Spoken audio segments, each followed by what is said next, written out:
اهلا وسهلا. السلام عليكم ورحمة الله. السلام عليكم ورحمة الله. السلام عليكم.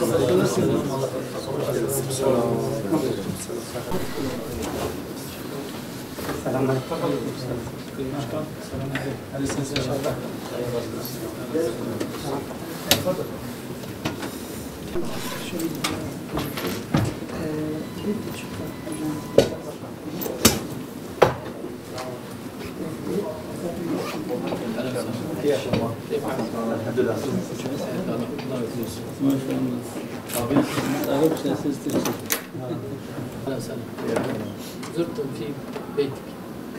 زرنا يعني. نعم. شهزاد كنا معك. Eyvallah. Hoş geldiniz. Hoş bulduk. Aleyküm selam. Biraz uşak röportajı geldi herhalde. Biraz görüşmeler de var. O yüzden الحمد لله والصلاة والسلام على رسول الله وبعد. يعني بداية أنا أتشكر للأستاذ زكريا رئيس الحزب بدعوته لنا للقائه في البرلمان تحت قبة البرلمان التركي. Allah razı olsun. نحن جئنا للقائكم. كنا نتمنى أن نلتقيكم في ظروف مختلفة ولكننا نلتقيكم الآن في ظروف صعبة جدا جدا على شعبنا الفلسطيني وخاصة شعبنا الفلسطيني في قطاع غزة. Biz sürekli zaten وهو كان يقيم في اسطنبول دكتوراه في العلاقات الدولية. قتل هو وأسرته بالكامل. كان في زيارة لغزة. هذا ما أعرفه أنا وفي دائرتي خلال الساعات الثلاث الماضية. şu an Gazze şehrinde bulunan bütün evlerin hepsinin imhası, yıkılması söz konusuyla bir karar alınmış. Sadece direnişe destek verdiklerinden dolayı. أخي الكريم زكريا أستاذ زكريا عندما قام شباب المقاومة يوم السبت بالدخول على معسكرات الجيش حول قطاع غزة نحن لم نعتدي على أحد. مادية لمساندة شعبنا هناك. بالأمس هم ضربوا القافلة المصرية التي جاءت بمساعدات إنسانية وهذه جريمة في القانون الدولي. فنتوقع أيضا أن تستفيد تركيا من علاقاتها مع أوروبا ومع أمريكا ومع الكيان لوقف العدوان وإدخال المساعدات. وشكرا جزيلا. Evet, hoş geldiniz. Keşke daha güzel bir vesileyle olmuş olsaydı. Bu acıların yaşanmadığı bir zamanda sizleri ağırlamış olsaydık. Fakat biliyoruz ki 1917'de İngiliz işgaline uğradığı zamandan beri Filistin topraklarında acılar yaşanıyor. 1947'deki bölünme planından sonra 1948'de yine bir 14 Mayıs günü Siyonist rejimi kendisini devlet olarak ilan edilmesinden sonra artık bu saldırılar ve katliamlar sistematik bir hal aldı. Siyonist işgal rejiminin hiçbir sınır, hiçbir insani değer tanımadığını biliyoruz. Filistin'i devlet olarak tanıyan 138 ülke var. Fakat bu 138 ülkenin hiçbirisi bırakın karşılıksız yardım etmeyi, Filistin halkıyla ticaret yapmaya bile cesaret edemiyor.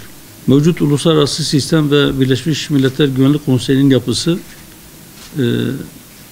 İsrail'e bu cesareti veriyor. Çünkü sadece tek başına bir tek daimi üye olan Amerika'nın ya da İngiltere'nin ya da Fransa'nın karşı çıktığı bir karar Güvenlik Konseyi'nden çıkmıyor.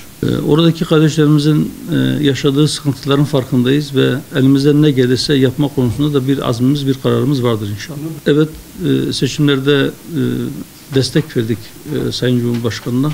Değişikliğin olması daha kötü sonuçlar doğurur düşüncesiyle. Bu kararımızdan da pişman değiliz. Doğru yaptığımızı düşünüyoruz. Lakin biz hükümetin bir parçası değiliz. Dün farklı partilerin yetkilileriyle Filistinli kardeşlerimiz için daha fazla ne yapabiliriz bu konuları müzakere etmek için görüşmelerimiz oldu. Bundan sonra da görüşmelerimiz devam edecek. Saadet Partisi'nin grubu mecliste bir genel görüşme açılması talebiyle müracaat etmişti. Bizim görüşmelerimiz sonrasında bu geri çekildi. Ortak bir genel görüşme talebi bütün partilerin müşterek olarak vereceği bir görüşme talebi yarın inşallah meclisin genel kurulunda görüşülecek. İnşallah yarın o genel görüşme esnasında da biz Filistinli kardeşlerimizin sesini parlamento kürsüsünden bütün parlamentoya, bütün diğer parti gruplarına, bütün milletvekillerine ve belki kameralar aracılığıyla bütün Türkiye kamuoyuna, hatta dünyaya duyurmak için bir fırsatımız olacak. 5 dakika gibi sınırlı bir zamanımız var ama o 5 dakikada inşallah biz olabildiğince Filistinli kardeşlerimizin durumunu izah etmeye ve onların sesini duyurmaya gayret edeceğiz. Zaman kısıtlı olduğu için mühim sıralaması yaparak özellikle dile getirmemizi istediğiniz bir şey varsa onu da not edelim inşallah. أول شيء احنا نشكرهم على هذه المشاعر الطيبة ويعني أيضا نشكرهم على أن يكون هناك جلسة مفتوحة للبرلمان للتعبير عن رأي الشعب التركي اللي احنا متأكدين أنه متضامن مع الفلسطينيين بعيدا عن حسابات السياسة المعقدة. Siyonizm bütün Müslümanların mukaddesatına saldırıyor ve İslam'a savaş açmıştır aslında. Dolayısıyla direnmek aslında hepimiz için bir vecibedir. Direnen kardeşlerimize destek olmak, Allah'a ve ahiret gününe inanan herkes için bir vecibedir. Elden ne geliyorsa, insani yardımsa insani yardım, sesini duyurmaksa sesini duyurmak. Eğer bir zulme engel olamıyorsanız o zulmü bari insanlara duyurun. En düşük haddi bu olmalıdır en azından. Hiçbir şey güç yetiremeyenler bunu yapabilirler. İnşallah biz de elimizden ne geliyorsa yapacağız. أنا أريد أن أقول خطوة نقطتين قبل أن نغادر لموعد آخر. Sizlere güzel bir teşekkür etmemiz vacip gördük bize. Saldırının ilk 3 saati geçtikten sonra ilk arayan sizlerdiniz. Suat Bey İstanbul'dan aradı bizi. Bizim kardeşlerimize neler yapabiliriz? Bu konuda bir istişarada bulunalım dedi.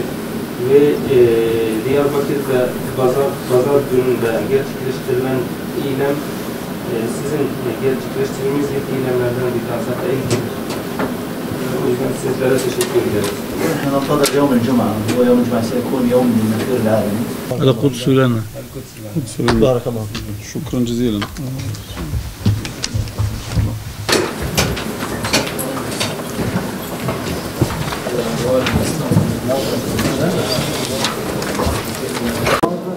السلام عليكم. الله خير. السلام عليكم. السلام عليكم. السلام عليكم.